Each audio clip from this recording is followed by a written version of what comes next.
Hi, it's Out of Context Alma here, in front of Battersea Power Station, in case you were wondering what that building behind me is. It's beautiful but freezing. And we are in London today for a great big announcement. So the announcement has come out after we filmed this beautiful conversation with Gill Burns. Once you have gotten to know Gill Burns a lot better, I'd like you to go check elsewhere on our YouTube channel and go find our day behind the scenes at the British and Irish Lions women's announcement event. They're going to New Zealand in 2027. Start saving. Oh, back to you, Alma.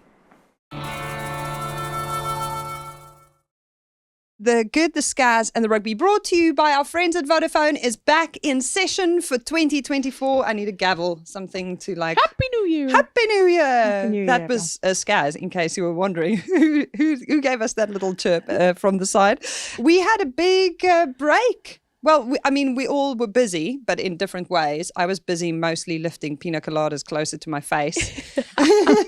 Scazzy was busy wearing her fancy white coat on the TV. Looking very nice. And Mo rocking her pink kit. Very cool, wasn't it? For big game. Amazing. Did you not see my Buddy the Elf outfit? I thought you were going to go with that, not the posh white coat. The Buddy the Elf. Have you seen this? Right, this is going to be inserted into podcast now. Yes. No, it's just to be spoken about. We don't need to see it. There was also an action photo of you in your Buddy the Elf outfit that someone posted on the gram. Was it Rachel? Yeah, Malcolm. Possibly. Yeah. So my favourite bit about that was she messaged me being like, oh my God, mate, please don't show anyone. Promise you're not going to show anyone. Sent me this picture of her as Buddy the Elf. Unbelievable resemblance. And then I see it like 2 hours later all over Instagram. And I told you that was going to happen. And I think you even shared it. Well, I had to by that point. Yeah, you either get on board or curl up in a ball, don't you? You have to kind of look like you're down with it. Yeah. Might Down as well. yeah. I did also watch The Elf. What did you think? Because she said it was her favourite movie And? of all time. And? How is that your favourite movie of all time, Mo? I'm shook. What didn't you like about it? Almost nothing. The best way to spread Christmas cheer. Nothing. Almost nothing. Do you like Christmas? I just didn't get it. I don't think I'm the target market. The target market is vast. I think you're the only one that doesn't enjoy that film. Well, I'm really glad that I've now watched it because I feel like I understand more of what you love about Christmas. You just understand Mo better. But I don't understand any of it. And I just couldn't understand that it was made in the first place. I was like, who put up the funding for this film to be made? Did you not enjoy it? It's preposterous. Preposterous. That is really strong.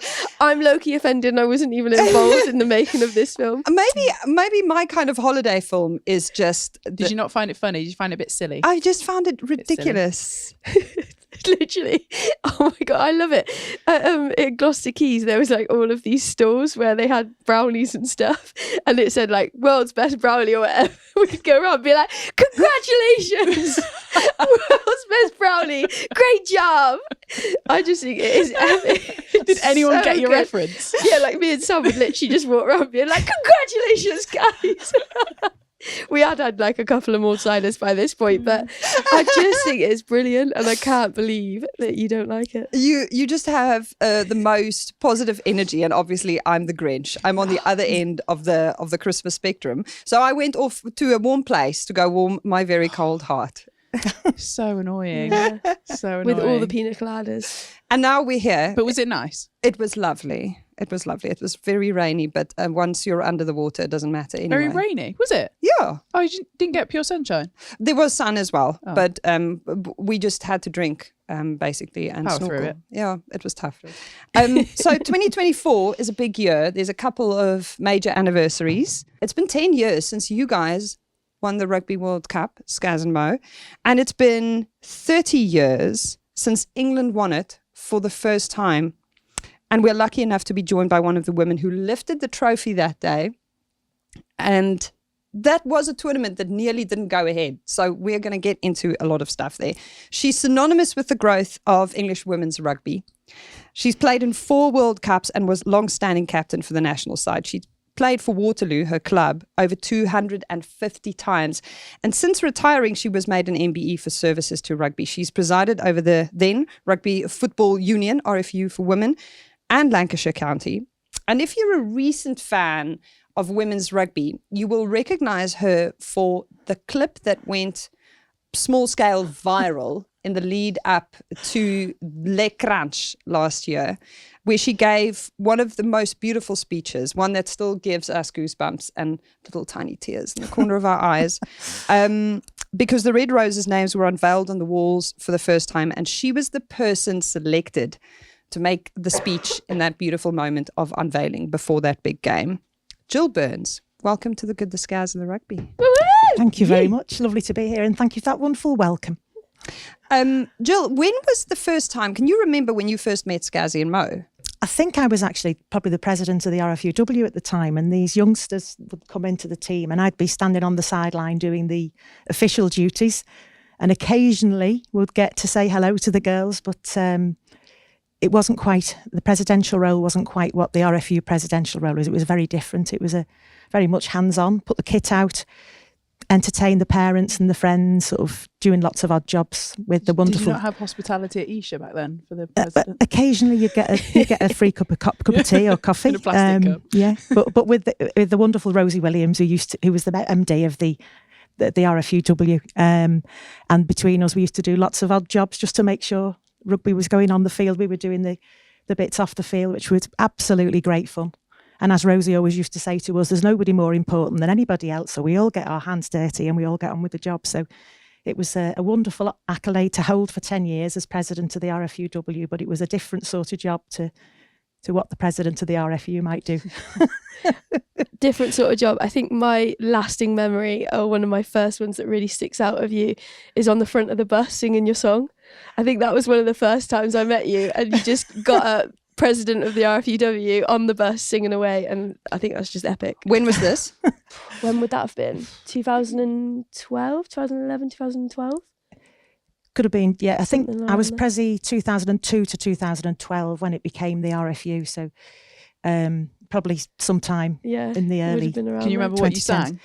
It was your Probably classic. Sloop John B, isn't it? Probably Sloop John B, because that's what everybody knows. But sadly, everyone who knows me knows I love a good sing song. So there have been Didn't take too much there have persuasion been to get song her. sheets handed out at time, and people instructed to learn the words. So we used to sing a lot in the old days. It was great. And that journey on the bus, being with the girls, and especially this generation of girls, what's that like for you? Oh, huge honour. You know, to see the progress of the game from the very early days when it was beginners. We were all athletes and we were beginners. So we were beginners learning the game together as a national team, and to see the progress, you know, through the time I was playing, 14 years for England, it was a phenomenal rise then.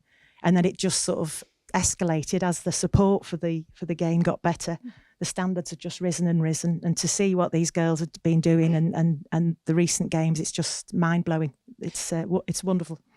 If you haven't seen the video of Gill's speech, you have to go look for it, because I feel like, as someone who has seen so many of those speeches made, and we have seen so many milestones along the way, yours really cut through and made people who are even really new to the sport feel like they appreciated, they could understand that moment, and it made it real and quite tangible, which I think is a difficult balance to strike, because let's set the scene. You're in the room, the women's players for the first time ever have their names up on the wall at Twickenham, acknowledging them and their contribution as equal partners to the project that is English rugby, not afterthoughts, but equal partners. From now on, henceforth, if you play for England, your name will be on that wall, whether you are a man or a woman. Yeah. How much thought went into that speech, and how much of it was off the cuff? Because it came across like, Mo was watching it again and she said she was so impressed by the amount of detail and your memory and your recall of things, but it just felt so from the heart, which is what got all of us crying. Well, that's how I try to speak. I don't try to prepare too much. I think if you do, it comes across very stilted. And I think, you know, we're at Twickenham. Why would that mean so much? So I had thought things through as I was driving down to London on the previous day. But I can remember watching the sort of the team captain's run, and just thinking, stop thinking about it. You're here now, just take in the atmosphere, look at the girls out there and try and recall some of the things that you've thought about when you're in there. And you know, I felt very privileged to be asked to do it. It was a huge honour. And I think I was very lucky that I had the link with the current squad, because I taught both Holly Aitchison and Sarah Beckett. So I had that lovely link with seeing these little girls that I'd brought to Twickenham on a school tournament. We'd won a local tag tournament the first time when they were in the first and second year, and we got to the final and they played at Twickenham, and these little girls were like, wow, this is great. And I'd say, you know, I never got to play here. I always wanted to. You know, just even going to Twickenham was a great dream for us. And it was my ambition. I used to say I wanted to play at Twickenham, and I retired in 2002. And then the very next season, the next game when I was president, they played at Twickenham, and why didn't I play one more season?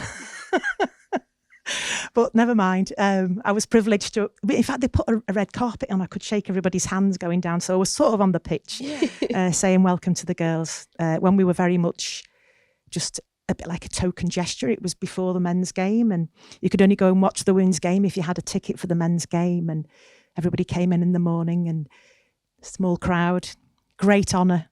But it was lovely to be there when the girls stepped out there, and fantastic occasion for the girls that played, and lovely for those of us who had gone before to see that women's rugby finally got there. And then all these years later, to be actually in the changing rooms and pull that sheet off the board to see everybody, you know, the very first Red Rose number 1 at the top, right through to, I think at that time it was about 247 at that point.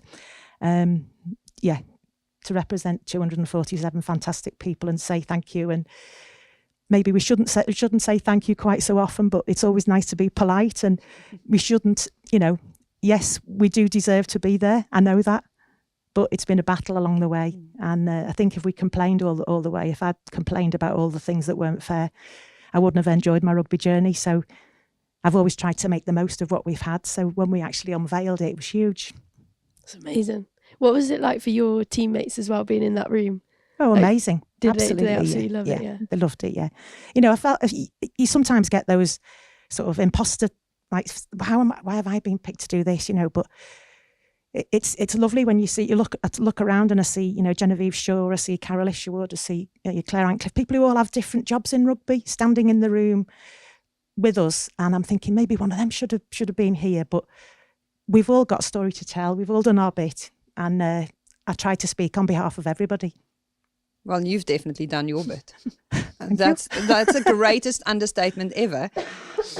You mentioned Holly and Sarah Beckett. You've said before that you saw Holly Aitchison handle the ball for the first few times and you could just see. Yeah. There's talent here. Yeah. This girl. Talk to me about that. Well, I was president at Waterloo. I was the first woman to be president there. By the way, they had a men's bar when we started playing there, and women weren't allowed to go in it. No women and dogs allowed? Yeah. And, you know, when we're putting my name up on the president's board in gold leaf, you know, a few years later, I was thinking, we've made it, we're in. And people, only the over 80s call it the men's bar now. It's now the players' bar. But anyway, Holly was a little girl playing with the boys at the under 7s, under 8s, and she stood out. How she did the side steps she did, and the reading of the game, and the strops if things didn't go well, but she made sure she did it right next time. That face I know very well right the way through. And then you know, Sarah was in her boys' team, different age group, but you could see Sarah Beckett, you know, thinking it all through. Fantastic rugby players, the pair of them. But I remember when Holly came to range when she started, and I said to Nikki Ponsford, who was then, I think she was performance director or head of elite sport, or I can't remember, she was basically in charge of stuff at the RFU, and I said to her, I've got an 11-year-old who will play for England one day. And she did. And then you were there the day before 58,498 wow. people piled into Twickenham to watch England play France. And these girls are there now. Yeah. You saw it, you know, 10 years ago, 15 years ago.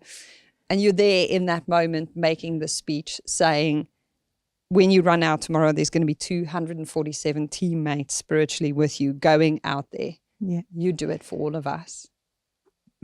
that's what I felt like at the time. It was like, this is what, go and do it for us all, go and do it for the country. And one of the I don't know, it was a tweet or a Facebook comment came from the legend that is Tony Underwood, who said, "You've got more than 247. The rest of us boys are there with you too."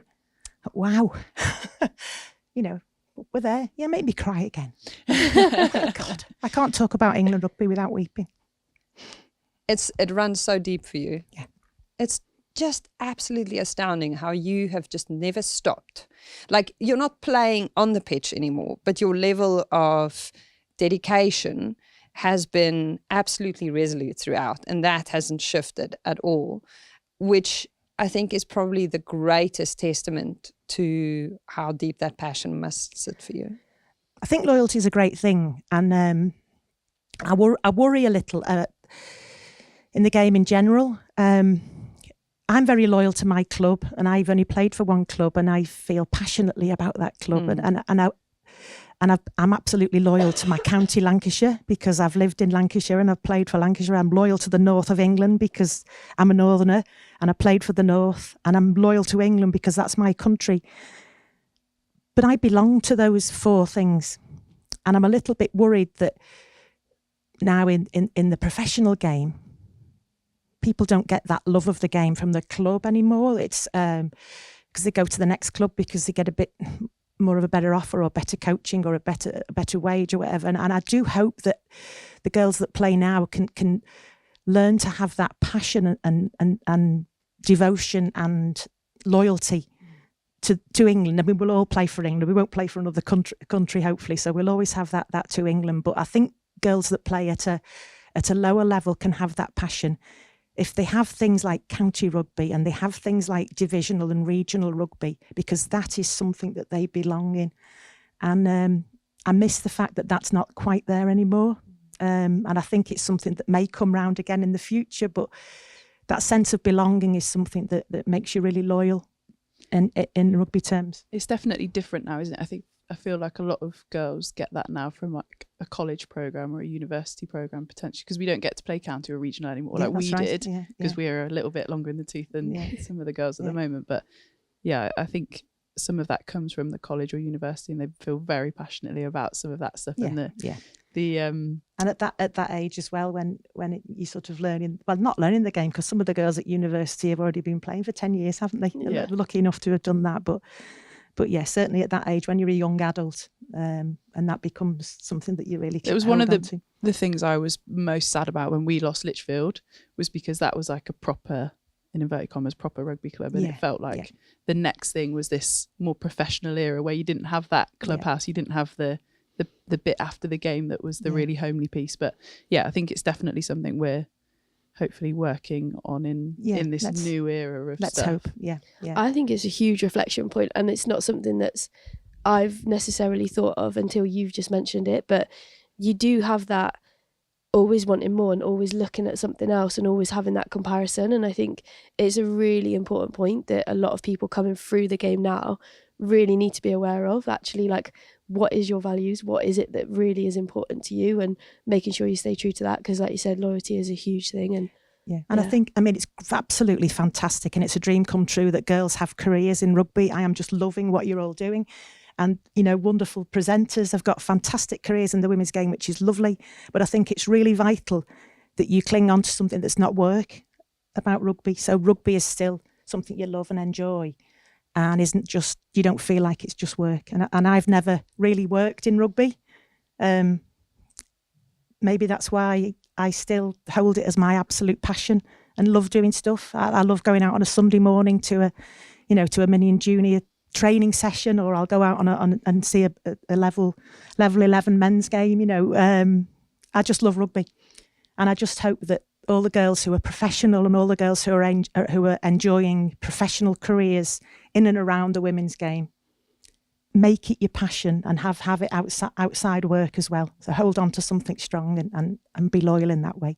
It gives me more than it gives me so much than I don't need to be paid for rugby. The rewards I get from being involved in the game is fantastic. Yeah, it's interesting because you guys, both Scazzy and Mo, span kind of that era now that where they can really compare and contrast. The current crop of players coming through now have a very different experience to what they had initially. What does it mean to you guys when someone like Gill comes in and makes that speech? Because you're standing there and you're almost halfway across this bridge between that generation and the one coming in now. I think for me, I was pretty much for the unveiling. Yeah, I was like front and center. And there's a video, I'm literally just stood there like taking you in, like everything you're saying and every way that you're saying it is just incredible. And I think for us, it means so much, and that you could have heard a penny drop in that room. I think you had everybody's attention from the moment you opened your mouth until probably like 5 minutes after. And I just want to be able to speak like you, to be honest, but it means everything. Like, I think we need to make sure that we're still holding on to that history and, like you said, the loyalty and everything about the values of the game as it goes from strength to strength. That's the bit that's the most important. And I think it's so vital that we hold on to that, and we hear when you come in and you speak, and we know about all of the history, which I know we're a lot better at now, but that is huge for us. It is huge. That's really lovely of you to say so, but for 32 years the kids I taught never listened to me. That's not true. Holly and Bex included. I was going to say the fact that there's a video of Holly standing after a game taking a photo with you on the sidelines, and the fact that she wanted to also capture that moment says so much about the contribution you've made, not only in rugby but also as a PE teacher, to the people that you've stewarded through like really crucial stages of their development, because so many of us can point to a teacher at the right point, at the right age, at like there was a spark of interest, and there was someone there to help fan that flame. I was so lucky to be my position of responsibility in teaching. I was a head of house. We had an old-fashioned sort of house system in a comprehensive school, and I was really lucky that both Beckett and Holly were both in Derby House, so they both helped me out with sports teams, and the sort of whole ethos of that house was that we were all one big family. And when the little ones, when the year sevens were picking teams, you'd get people like Holly and Sarah to go into the classes to help them out and encourage them and nurture the younger people in that family that we had. So, did your house always win the sports competitions because of it? Yeah. Absolutely. Yeah. Not that the head of house was competitive on sports day, but we had trials and all this. Did you? You had trials for the sports day. Yeah. Well, in terms, would you like make them do 100-metre sprint and pick the fastest, or how would that work? It was all inclusive for rounders and hockey and netball, but when it came to sports day, it was like we need the best team. Sorry. Participation out the window. But you know what? I got the ones that weren't taking part, wearing fancy dress, shaking shakers, literally joining in and being part of the cheerleaders. So hopefully everyone was part of the big family. And then they also played in the rounders with warm, welcoming arms. Sorry, but I used to teach PE, and I'm competitive. I have never heard of trials for sports day. That is epic. Yeah. You've gone up in my estimations even more now. I tell you. I used to go through every list and see people's times. Oh, she's a bit quicker. They need to run off. Yeah. Put you on the second leg. Yeah. I love that. Yeah. I love that. And do you know what? You've in a previous interview, you've said sometimes you wonder what would have been if your generation of player had the fully professional setup and the resource and the opportunity to play professionally and pursue it the way that girls do now. Yeah. I shudder to think what you would have been like if you had all of the resource and opportunity to go at it, because there is just no doing anything by half measures. It would have been a lovely thing to see, yeah. I mean, towards the end of my career, certainly the last 3 or 4 years, we had great support. We did have lottery funding, and the wonderful Rex Hazeldine and Paul Cherry from Loughborough, who were, our fitness guys at the time. And we were starting to get professional with a little P then, and we were getting proper help from people who knew what they were doing. Yeah. And, nutritional advice. I'd been playing for England for 12 years before anybody said anything about food. Yeah, and we limited ourselves to 2.5 pints on the night before the game in the early days because we had a match the next day. Yeah, me and Jane Mangum, we'll just have a cup, 2.5 pints. We've got a match tomorrow. 2.5. Yeah, yeah. As that was like not much. Yeah, yeah. That was it. And we didn't have team meetings like it was. We literally started as beginners. And we had fantastic training sessions. We had Jim Greenwood back in the day. He was a Scotland player, a British Lion player, and the coach of the time. And he was just wonderful. And every session, we just soaked up the knowledge from Jim. He was awesome. But on the night before the first international, he said, "Oh, just take yourself to the flicks, girls, or something. Just relax." So some people went to the pictures, some people went to the pub, some people sat in the hotel. It was just, and the hotel that we paid for ourselves, that's the sort of thing. It was first Great Britain game. We stayed in, a youth hostel. We were doing chores before the match. It was a very, very different time. When you say you were doing chores, what are we talking? Cleaning the toilets, washing the dishes, doing the beds. We were in bunk beds all those that lived out of London stayed in a youth hostel in London, and it was bunk beds in a sort of dormitory for about 12 people. So we didn't sleep. It was you needed the 2.5 pints to get to some be sleep. to get through it. Yeah. But that was just what you did, and yeah. What year was this? First Great Britain game for me was 1989. I think it was at Roslyn Park. Yeah, it was against France. First time France had been beaten. Really? Yeah. It's because of the slumber party the night before. Yeah. All that bonding. And what was France like then? How was it different? Exactly the same. Is it? Always all the way through. France has always been our major competitors in the Northern Hemisphere. Yeah. During my era, we won most of I would say, out of the 14 seasons, probably 12, I think, or 11. I think France won 2. And yet in 91 and 94, at those 2 World Cups, the big rivalry seemed to be between England and the US. Yeah, but we still played France. That was always like the semi-final. The big game was against France. Yeah. But yeah, the US were the strength historically. They'd played longer. They were all fighting fit and absolutely awesome athletes, and had a lot more rugby experience than us. That's why we lost the first World Cup final. I think nous. We just didn't play the game with any nous, and they did. And although we had the capabilities to win that 91 World Cup final, we didn't understand the game enough as a group. I think we didn't quite play the right game plan, but we should have won that too. You brought your medals with you, which I absolutely love, because you are so organized. Your medals are framed, and if you're listening to this, the frame has, what is it, like 10 medals in it, and then it has a little card on the back. That's my mother. My mother did that. That says, basically like a little chart on the back of the frame telling you what year this was won for and what the date was even. Yeah. And your mum, you told us earlier, this bronze medal, is it bronze? Is this the one from 91? Yeah, that was the 91 World Cup runners-up medal, which is the same as, I think, everybody. It's like a bronze colour. And your mum drew on the medal? Yes, with permanent pen. She put a plait on the men, because it was a picture of a male rugby player, because you couldn't get female medals then. So she drew a plait on the player. She did that all the time. Just on yours, or did she do it on everyone's? No, just on mine, because they didn't all have a plait, only me. Oh, I see. Got you. Yeah. So, and then the big change between 91 and 94 is the 94 medal is quite a bit bigger, and there are 2 women on it, quite clearly. Yeah, we were delighted with that. It was actually the female rugby medal. It was the same medal that you got for winning that you also got for finishing in 12th place or whatever. I can't believe that when you said that earlier, because say like if you fast forward to now, the last World Cup, everybody got a participation medal, which was the same. Yeah. And then obviously you get a bronze, silver, gold, dependent on first, second, third. But it's funded now. It wasn't then. No, yeah, 100%. 100%. It's just... We were delighted with it. And it's got its little tartan lanyard on, which reminds us it was won in Scotland, in Edinburgh.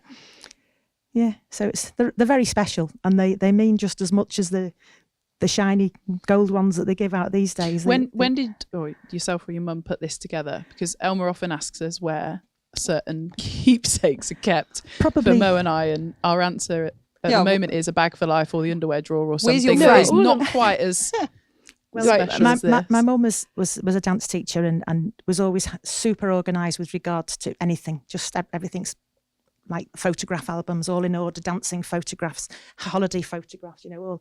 So when I started playing rugby, I didn't have the time because I was training, working full time. So my mum would say, give it to me, and I used to collect at every tournament. And mum and dad would come, dad would film it because there were no television cameras there. So he used to get his little cine film out, and my dad would film the games, and my mum would take all the things and very dirty white kit. My mother would say, give it to me, you haven't got time. And it'd come back pristine afterwards. They'd come and watch, and then next time I'd go and visit them, I'd have clean kit, I'd have a frame something, and I'd have an album with everything in order. And I'm so grateful that she did it, because I didn't have time to do it at the time. I would have kept everything. I've always kept everything, but my mum sort of organised it, which makes it wonderful now, because I can find things and people ring me almost on a weekly basis with, can you give me some information about, in 1992, who did we play? And I'm like, I'll just check. That's so That's cool. amazing. I love that when you walked through the door, you put down your backpack and you just started pulling out the most amazing memorabilia. And this shirt would absolutely, this is big enough for Mo to use it as a sleeping bag. It is. It's my favourite. That was my favourite epic. kit. It's the absolute super heavyweight cotton, large forwards kit. And you can see how white it is. My mother had used about a whole pack of Vanish on it. You played in that shirt? Yeah, that's played in Numerous times. Probably when we were absolute, probably played two or three games in it. But my mum was a wizard with Vanish. But they were our favourite kit, and we all absolutely treasured them. But there was super heavyweight cotton, so if it was raining, you go into the game weighing 14 stone, you came out weighing 15 stone because you'd fallen in a puddle. So I'm sure it was good for our resistance training. It's very cool though. Yeah, but everybody wore big shirts, small shorts. It was just the fashion at the time. The small shorts are definitely the things that caught my eye when I They're back watched in fashion, some of the to be footage. fair. Yeah, For some people. Mm-hmm. yeah. There are some teams, especially on the 7th circuit, Very good. that are deep within the tiny short. When you look back at all of this stuff now, how much of it do you still actually see? Or is it a wall of memorabilia in your house that sometimes you just glaze past now? All the things I've brought today are in the loft in bags. I have a few cushions. One of my part-time jobs now to pay the bills is I make memorabilia cushions out of rugby kit. It's called Cushty kit. People send a special shirt to me. So I've had World Cup winning shirts. I've had, county shirts, all kinds sent to me. And that special shirt I make into a removable cushion cover and send it back. And people are able to display stuff that's in cupboards. I've got an England, I've got a Waterloo, I've got a Lancashire, and I've got a North shirt on my bed. And I've got my old Chester College. Well, that's where I went as university. I've got my Chester College shirt as well, displayed in the house. But so most of my memorabilia is in the loft. One of each of the 17 shirts that I've got from the countries I played against, 15 teams I played against, because one's a Great Britain shirt and one's an England shirt, I've got in a box on the wall that my dad made for me. So I've got England first, England-Sweden, 16th of October, 1988. Your memory is unbelievable. Well, it's in my dining room. I see it every day. That game I organised because it was the first game in the North, and that date's etched on my mind because I organised it. So for 6 months, it was nothing but 16th of October, 88. So that shirt, my first Great Britain shirt from 1990 when we played at Roslin Park, and then all the other countries, so all the home nations and teams we played against in the first Hong Kong Sevens in 97 and right the way through to the World 15 shirt is in there also, which I played for the year after I retired from England. So they look great. My dad made the wooden box, so that's a real treasure. And next to that, my mum had made cross-stitched a big massive frame, and it's got my 73 England caps, my 5 Sevens caps, my 2 Great Britain caps, and she's cross-stitched little caps with the date in the game. Wow. And she'd done that all the way through. So when I retired, suddenly this huge frame. It's amazing. I tell you what, Sally and Yvonne need to up their game, don't they? I was going to say, your mums have Cross some stitch. standards And they both to live up listen to to, this. yeah. Every game, that is amazing. Every game, That's unreal. it's awesome. And I've got this fantastic frame, and I've got just the shirts. They're in my dining room, and everything else is stored away in the loft. apart from a few cushions. We need to go back to that first game you mentioned, though, the one that you organised. So how did you go from starting playing rugby? How many games had you played before you made your debut for your country? 5? Not many. No, I played a season. Started in October 87. Yeah. I got picked for the North, having played 1 game. And then I got picked to be in the England squad as a peripheral sort of newcomer. And did a few sessions at Loughborough with Jim Greenwood. And sort of, I think it was the second England session, somebody said, Sweden want to come in the autumn and play. Would anyone like to organise it? So I was like, we will. My ex-partner. How old are you at this point? 23, going on 24. Yeah, I think it was 24 when I first played for England, so 23. So you're 23, you've played a season of rugby, you're just figuring it out. Someone goes, another country would like to come play a test here. And you go, yeah, cool. Between us and some of the girls from Waterloo, we made a little committee and we organised the game. So I think it was in the summer that we had a training session in Loughborough. And I can remember just staying in a hotel in Loughborough, paid for a little B&B. And doing the first day and not being fit enough really to train at the level that we were training at and being stiff as a board and going back thinking, oh God, I've got to run around again tomorrow and like, oh, rest my legs. And then thinking, oh God, they're going to pick the team tomorrow for the game that we're organising. It's really exciting.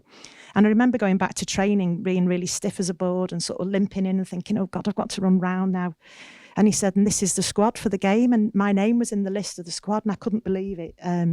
Because it was like a bit of a shock, really. And then I was picked.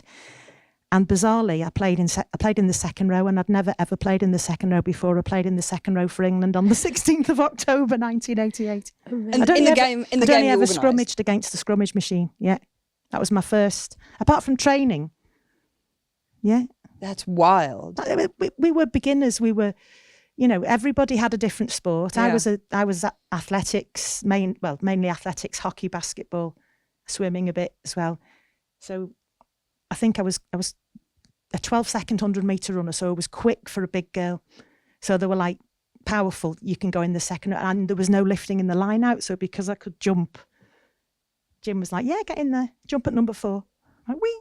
It was great, loved it. And what was Sweden like? Because I find it really interesting when you talk about these old games, like playing America in the World Cup final, playing Sweden in one of the first games. Like, I just assumed back then you were playing very kind of traditional rugby nations, of which you wouldn't necessarily put Sweden and America typically in those. Well, Sweden were more naive than we were, and we did beat them. I think it was 40-0, something like that, on that first game. But they had been playing in Sweden for a while, and Holland, and teams like that were playing women's rugby. In fact, one of the great pioneers of rugby, Pim, she'd played for Holland and had played in the very first sort of European tournament that was before my time, like a year before I played. And Pim used to play with the men in Holland. She was in a men's team because that was the rugby that she could play. And she was a big, tall, good, really athletic sort of second row, comeback row player. And she played her rugby with the men in Holland and then the women's international side. But Sweden were probably a smaller, less athletic set of athletes than England, so we did beat them quite convincingly, but a lovely group of girls, and it was one of those fantastic matches when you had a great social afterwards. There was lots of singing and lots of fun, and a very special memory. In fact, if I can I'll tell you what one of the Alakadoos at Waterloo said, because we had a big crowd considering this first game, a women's game, and the crowd all came in, and this bloke came in through the gates and he waved to me, and he always used to watch the men. Anyway, after the game was over, he said, Jill, come over here. I went over to him in the men's bar, as was at the time. Went over to him in the men's bar. He said, you have to be honest with you. He said, I came here today to watch tits and bums. And I went, oh, bloody hell. And he said, I'm sorry to say, after 5 minutes, I was watching a bloody good game of rugger. So although it's dreadful what he said. Terrible. It's absolutely dreadful what he said. I liked what he finished it with. Yeah. Because he actually said, that wasn't the reason why he turned up, but he actually enjoyed watching the rugby. So it's comments like that show that you do change people's perceptions and people's ideas. But that's what life was like. He'd be 100 now if he was still alive. He definitely could have framed it differently, though, couldn't he? Could have led slightly differently. Not at the time. No. It's different times now. Different times now. He was distracted by the rugby. Well, I can share another. I won't use the name. But there was one very, very well respected ex-England captain, and he'd been even at the RFU in a very, very high role, who was one of the privileged members, which I was privileged to be the first woman to be a privileged member of the RFU. And I went to my first privileged members dinner at the East India Club in London, which was huge to be invited. So I had to go. You paid for yourself as ever. So I can remember going and being asked to go up the back steps because women weren't allowed in the front part and there was something going on. And so I went in through the back steps and went into this lovely little dining room. And this particular gentleman, who was very high ranked RFU official in his day, at the end of this lovely dinner that we'd had, of which I'd been very warmly welcomed by the wonderful chair, Sir Mike, who was from the RAF, he was just a delight, and as were everybody else in the room. But this one man said to me, "It's been lovely having you." I'm looking up because he was much smaller than me. "It's been lovely having you, but I hope that one day there'll be enough of you to go off and have your own do somewhere else." Quote. Wow. To which there was a gasp in the room, and everybody went, and Sir Mike said, "Gill, I'm sorry." I said, "Don't apologise." I said, "It's all right. Ideas and opinions like that will die out, and there's nothing we can say now that will change his mind. So it's fine. It's fine." Wow. How did you feel in that moment? I felt the way I've felt since the beginning when you got derogatory comments all the time. But you just think, you know what, if you're open-minded, I'll change your mind if you come and watch us play. Yeah. One of the fellas at Waterloo, I still sit with him when I go, lovely Wardy. Wardy was one of the Waterloo old players and supporters. It was the initials of the WAPs, and that they used to come and watch the men traditionally. And when we started playing there, he used to say, "Gill, why do you play this game? It's a boys' game, and I can't understand why you play it. But when's your next match?" I said, "We're playing on Sunday," and he'd be there watching. And afterwards, he'd come off. He'd say, "I can't get my head round why you're playing, but I thought the back row move on the left. I thought that was fantastic. And just tell you centred." And he used to constructively criticise. And now he sits there, and virtually every time I sit with him, he goes, "It's my claim to fame. I tried to stop Gill Burns playing rugby." I love that. Lovely Wardy. And that is probably the iconic image that I have of you, of everything I've heard everyone say of you and every interview I've listened of you. I've always had this impression that there has to have been so many people along the way who've tried to stop you, and you have just been absolutely unstoppable. I think what I've tried to do is not let things get me down. Yeah. Not let Yeah. I mean, nowadays it gets me down a bit nowadays when I see on social media that people are sort of focusing on negativity, and this shouldn't, and it's almost like focusing on it is making it still affect you. You've got to rise above, just rise above, and just think that person's life is sad if they've got to have a go at me, and rise above it and smile and just keep on going and keep on doing it for the right reasons and bring people with you, hopefully. I think that's always been the really nice thing, is that it's always been the positive side of everything, not complaining about what we didn't have or what you didn't have, or you know, all of those things. It's like, oh no, what can we do, what can we achieve, how do we get this done, rather than that side of it, which I've always respected massively from yourself. I think it's the only way to keep going. I mean, I know a lot of friends who've done a hell of a lot in rugby, but they've had to have time out. They've had to go and have 5 or 6 years out of the game, maybe come back in now and enjoying being involved again. But I think things can get you down if you let them. So you've just got to be positive and make the most of every opportunity you have, and just go for it and enjoy. I think the most visceral example of this is actually when you pulled out all of the beautiful kit that you brought us and these very heavy shirts, is the journey that the logo that the women play with on their chest has been on, and the stories that even Mo and Scaz have about the rose and the different versions of the rose that has been on the chest of the tracksuits and the shirts that you've played in. In the beginning, were you guys just decided this is what our kit's going to look like? Yeah, I can remember going to Halbro. We didn't ask any questions. We just did it. I tell you, we wouldn't have got where we would if we'd asked every time, would we? It's only now they've got to ask all the time. We just got on with things. We made things happen. Nobody did it for us. So you just got the England shirt on. So with the first sort of 10 years of my England career, we played with an England rose that looks like an England rose. But then we had to use that tulip design for a few years. So the RFUW had to design a rose that wasn't the one that the RFU used. Doesn't that just seem so petty now?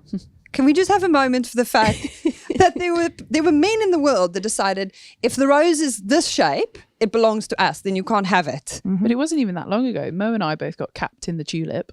Mm-hmm. I don't appreciate The tulip shirt. The tulip We're just show older than we for people who don't like know. to admit, but the tulip version looks like the rose emoji that you now have on your keyboard on your phone. Which works for Instagram anyway. Which does work for Instagram, yeah.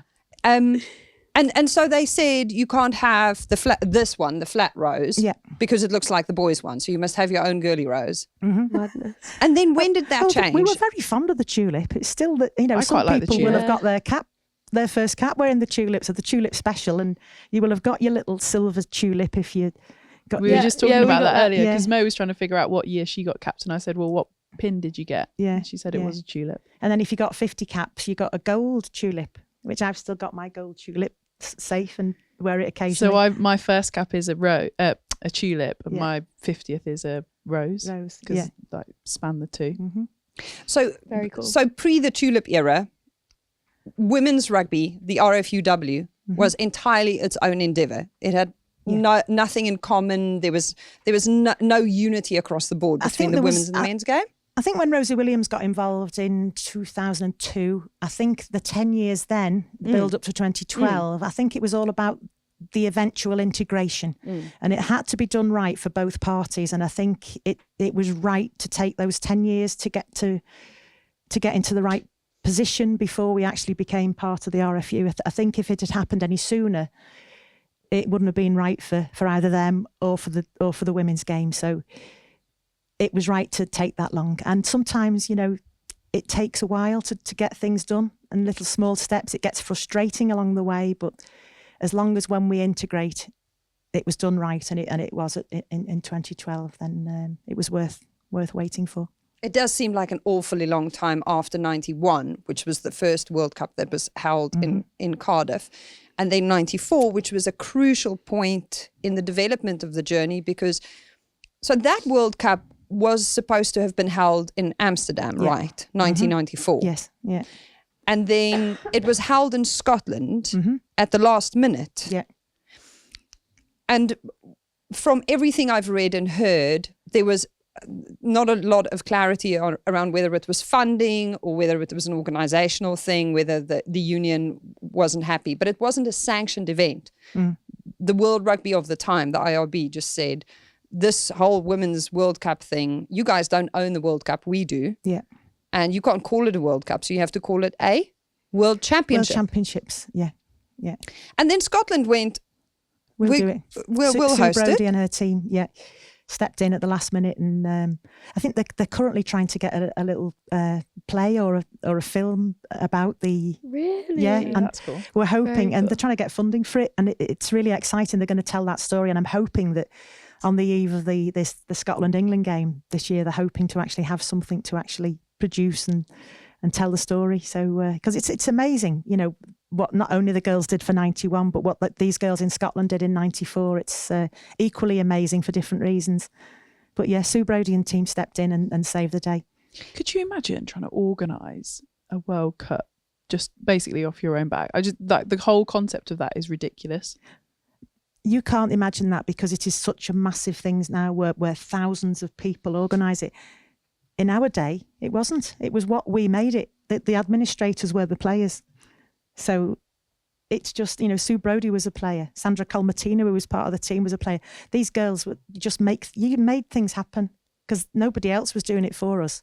I tell you what, we'd be useless. We can't organise a team meal out sometimes, let alone something that big. Could you Even with imagine? WhatsApp polls, like what is that?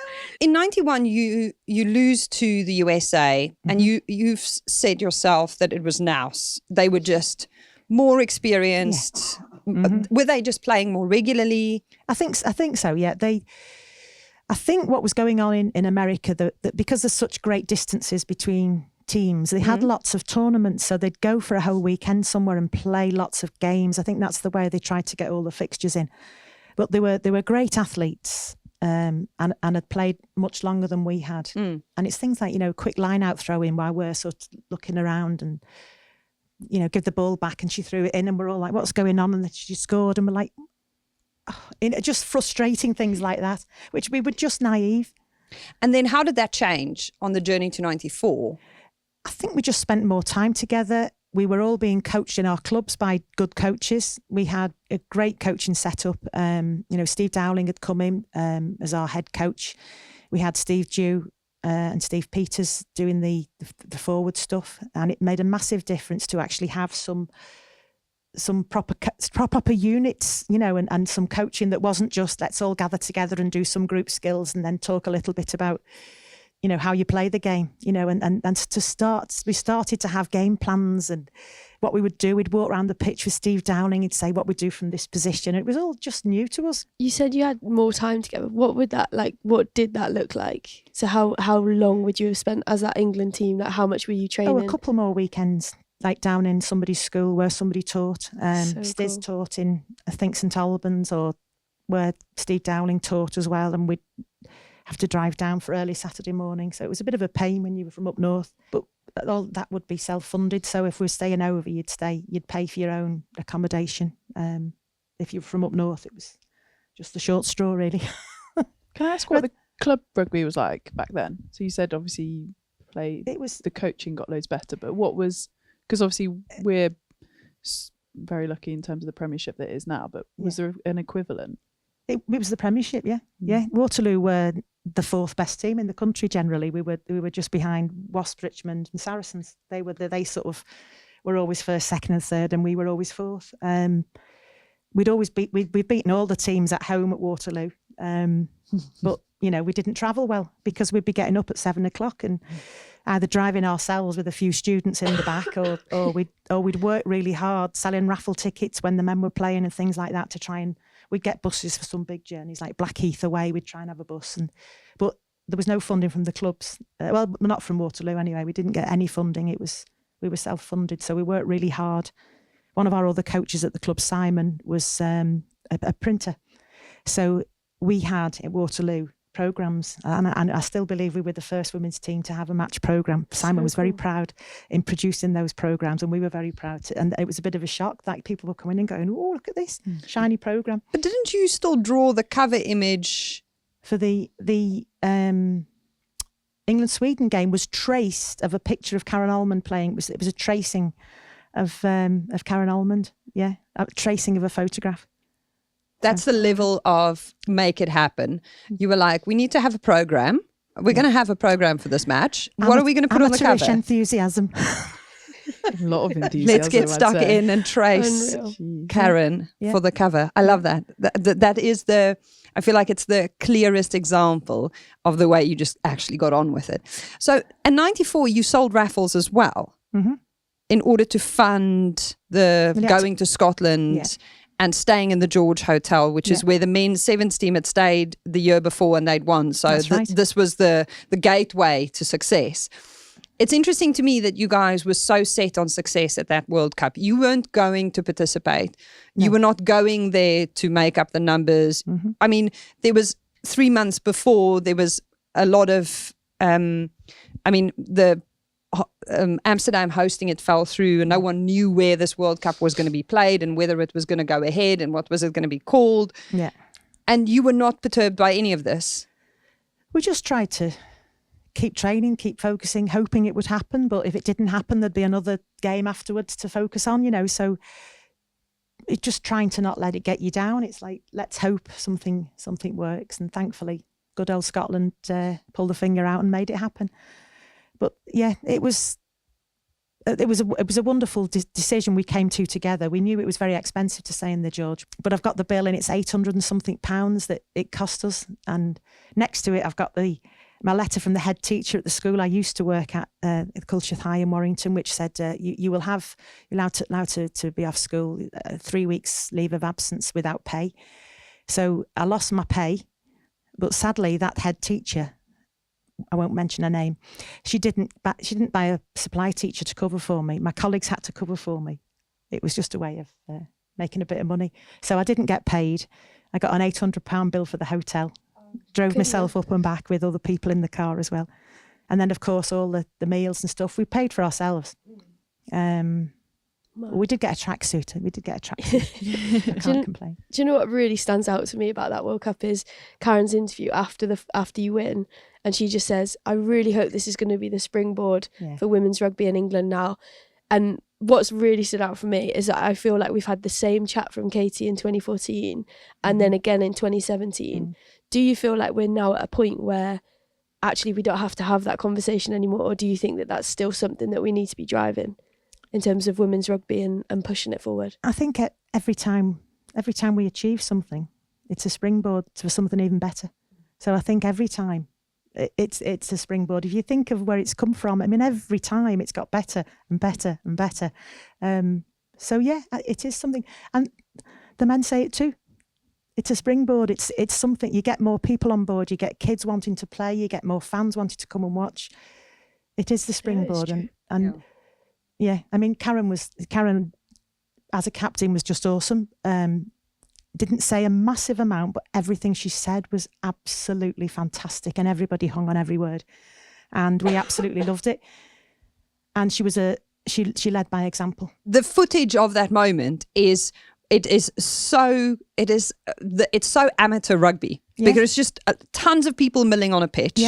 There's a few girls there in white tops. One of them's lifting the trophy. Next thing, someone else is lifting the trophy. Then the trophy gets passed around. Everyone's lifting it left, right and centre. That's right. And as you say, your mum is taking this picture on a film camera. It's come such a long way. As you say, it wasn't the kind of event that we now have in our heads when we think a Rugby World Cup. Scazzy has footage of you, part of their 2014 celebrations. You were there when they were celebrating that big win in France. What was the 94 celebration like? And who pulled the fire alarm, and who was trying to steal the World Cup? Because I need to get to the bottom of the story.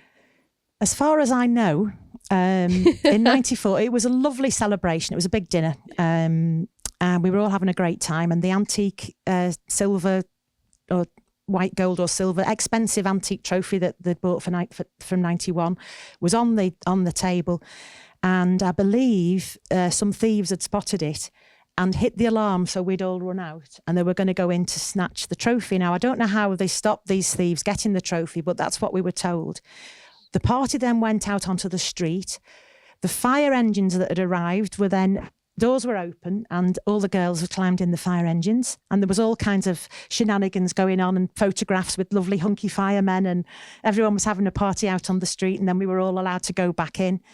And we had a big sing-song in there as well. And I can remember we all went to the chippy after this at 2:00 in the morning. There was a chippy open.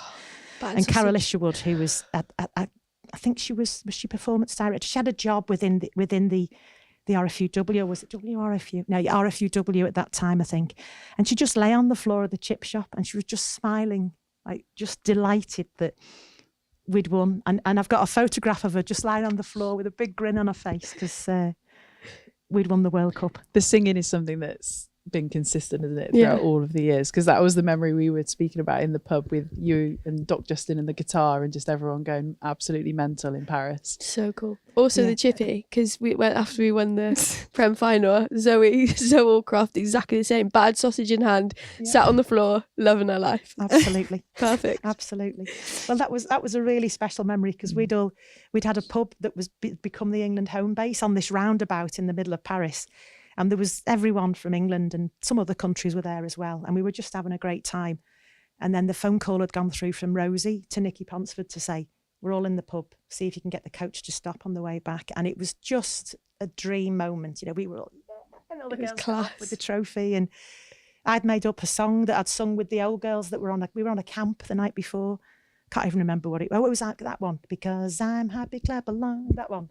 So we'd been singing this in this camp the night before, and the doc had a guitar with him, and we'd had far too many red wines, and the doc said, here's a guitar, and the next thing I knew I was on the table, and I don't know how I remembered the words, but everyone was singing this song on the top, and it was just a really special moment. It was epic. Yeah. Very cool. I love that you were described as the talisman of your team when you were still playing on the pitch, but that you are still this person now whenever there is a great moment to be celebrated on the table with the guitar. All of it just feels so full circle. I want to pull out this book because I feel like a lot of these stories are also contained in a beautiful book, Our Game Makers, which has been published by Paula George and Joe Kidd. Now, Paula used to be your teammate. Absolutely, yeah. And I love that the illustrated image, there are illustrated images in here of the 52 women who have built the game from the ground up. So it's people like Gill, but there's a beautiful spread here on Gill as well. And the illustration is of you holding the trophy aloft, the photo that your mom took of you on the pitch. Our Scazzy is in here as well, which I absolutely love. Not sure how I've managed that. Emily. What's it like seeing yourself in this book next to Gill and Paula George and Lynn Cantwell? Yeah, bizarre. When Paula messaged, I think it was our media person when we were out in New Zealand, just to say, essentially, like, do you mind doing an interview? I didn't quite realise what it was for. You just get asked to do a media slot or whatever. And then obviously caught up with Paula, I spoke about it, understood what the book was about. But yeah, no, seeing it in kind of real life alongside a lot of these people, as you say, you described it as from the ground up, which is a genuine representation of what Gill's done. It's certainly not what I've done, but yeah, it's pretty cool. If you haven't got your hands on this and you haven't even seen it, just Google Our Game Makers. You can order it online.